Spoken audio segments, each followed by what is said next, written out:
Leonard, a very good evening to you, and thank you so much for speaking to us. As I was just thinking, what an eclectic combination of professions and interests to form as a legacy. So how did you come about this?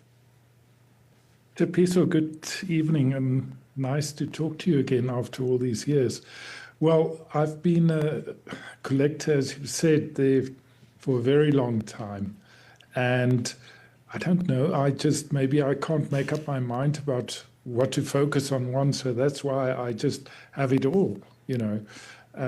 I love a variety of music. I love South African music, especially South African jazz. I love black music from around the world.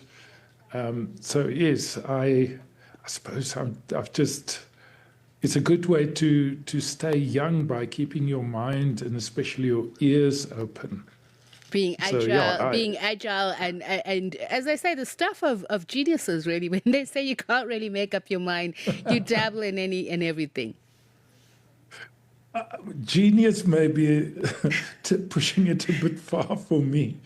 I'm like you. I'm a journalist, you know, first and foremost. But that's the thing, But isn't yes, it? Having an interest in things and how they work and the different perspectives. And I want to talk about that intersection for you because, as you say, you move from the one to the other because you're open-minded. So what made you just realize that actually these things are not disjointed? My love for music, my love for culture, etc., actually, combines very well. very true. And if you just look at music itself, there are such amazing examples of the links between jazz, between soul, between, if you look at a lot of the more interesting hip hop, for example, it's a sample-based style of music, and a lot of it, you know, it's a kind of a jazz festival where I'm going to, but if you look at some of the hip hop, there's a lot of lending from jazz. They're looking at the roots, and that's the interesting thing. It is that intersection.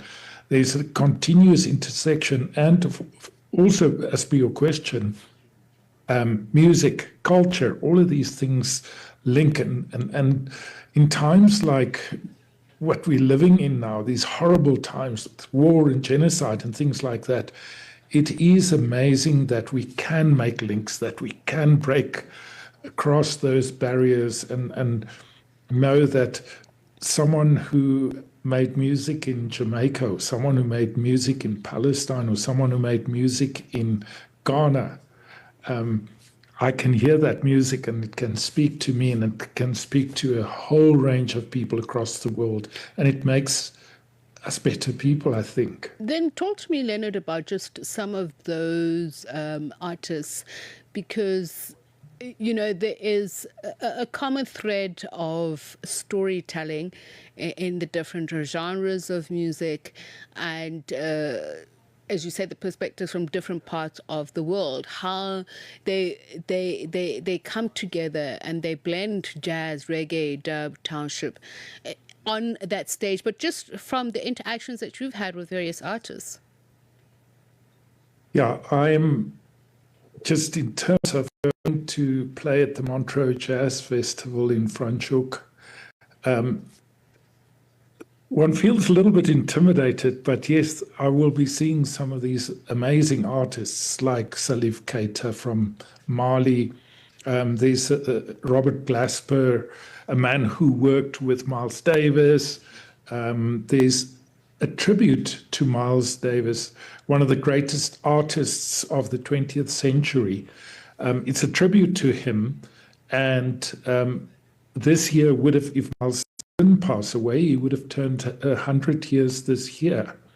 So already just mentioning it, there's that link between African music. Miles spent time in France. He was very much aware of his African roots. So there is that link. And then our South African musicians, there's some of the finest musicians who will be performing there, and they will be bringing the roots from here, but also lending from or being inspired by jazz from the United States and other parts of the world.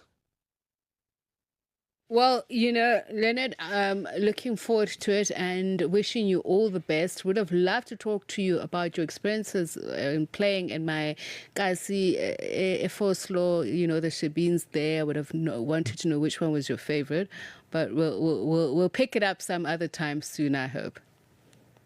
Thanks, Tippy. So nice to talk to you. Nice to talk to you again as well, Leonard.